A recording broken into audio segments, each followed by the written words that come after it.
Hi guys, scenthound here with Billie Eilish You the Perfume. This is first perfume she launched in late 2021, and the notes include the top note of sugar, red berries, mandarin orange, vanilla in the middle, cacao in the middle. Cacao is like chocolate, right? Cocoa. Spicy notes here and there, rose, and then the base of tonka bean, amber, musk, and a woody kind of a vibe. She has mentioned about her liking vanilla, right? That smell, she's into that. And so she sort of gave an input into this perfume.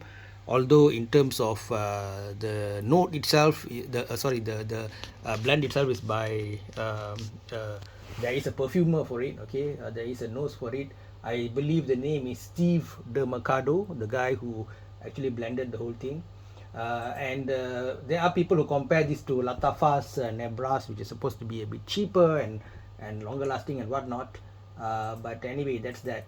So generally, this perfume is comes under the situation of how to say pro and con, I would say, because celebrity perfumes are always there's a big group of people. To be rude, we can call them perfume snobs, perfume Nazis, or purists, or whatever, who feel that having celebrity is an indication that it's a sellout, or it's just lazy work by the perfume company to sort of slap on a brand name, celebrity name, and just pump out perfumes which have, now most of the very rare for them to be very expensive. There'll be some kind of middle to at the most upper tier, depending on the how to say popularity of the artist at that period in time. And then over time it'll become usually a lower priced perfume that it's in one of those shelves. Okay, you can literally every popular person has a perfume. Antonio Banderas, Cristiano Ronaldo, the footballer, and you name it, right? Literally it's a dime a dozen. Not Sean Connery, Sean Combs, right? Puff Diddy and all that. So but we try to be fair, we try to be like judging it on its merit rather than getting distracted with the celebrity name. So that's why I'm coming to again. So it can be helpful in that for the average Jane and Joe, they might be attracted by the brand name. If they're a fan, they might want to look into it. But for the more hardcore collectors or more serious people, they look at it as a cash in. So it also will how to say distance some people. So when they spend on a celebrity, it does not mean it's just a win-win for them. There's a win and lose. So to me, I will always go back to focus on the perfume, right? That's why, for example, Mansera, its name is really going up because it's like a niche, it's well priced, its perfume quality is good. So it's very fair that over time it goes up in name. So I am very, how to say, I don't have any how to say, I don't have any happiness or sadness in the context of having a perfume, celebrity based perfumes. But it's just that I feel it's distracting. You get distracted by the artist or their style or their song rather than judging the perfume on its own merit. So I think that is my issue with celebrity branded perfumes. Otherwise, if it's good, right? I don't have an issue with that. So this wasn't priced horribly, but of course it's 30 mils. You see, it's a small volume. Okay, so they priced it at about 40 US dollars more or less. Yep. I mean, for those who buy one perfume and use it for 1-2 years, then in that context it is not cheap. So then on the merits of the notes itself, just now as I went through, it's a very sweet biased perfume, a lot of sugar, a lot of chocolate, vanilla, this kind of gourmandy aspect to it. What challenges me with this perfume is the fact that it's having this what you call it, red berries, right? So those berry, they tend to mix it into cough syrups. Okay, so why what's wrong with that? Well, the problem to me is when they do that, especially when you're a kid, you're used to looking at these how to say these flavors, right? As associate them with medications.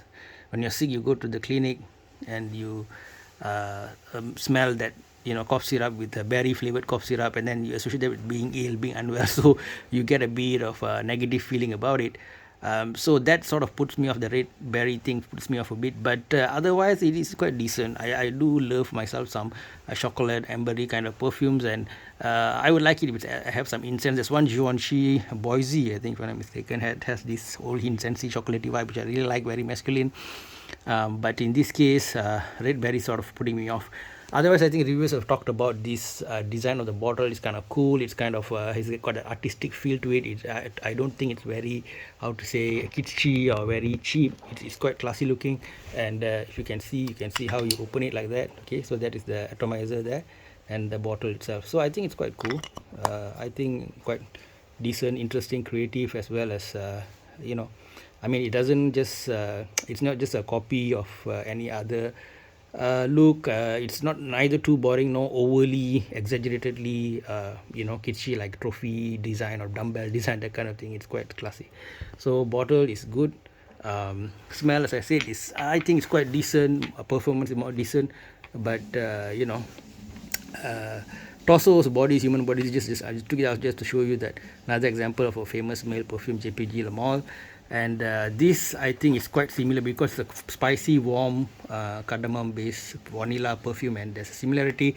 But if you want me to compete for me to compare JPG and Billie Eilish, I think JPG is just, it's no question about this, being in a knockout. Okay, but for what it is nice. They should improve on the price. And recently they've launched Billie Eilish 2, which is a similar bottle but black color. I've yet to test it, and I think those who have tried can give comments about that, whether I should go and give it a test or not, and whether I should in fact continue reviewing celebrity perfumes. But I guess if I come across it, interesting price, interesting design, I would have a look at it. So how much marks I would give this? For me personally, the red berries are putting me off. So for me personally, 2 to 2.5 out of 5. But I think for the public, 3 out of 5. The pricing could be a bit better. Otherwise, I don't find anything really wrong with this perfume. Okay, guys, as usual, comment. Take care. Much love. Bye bye from scenthound.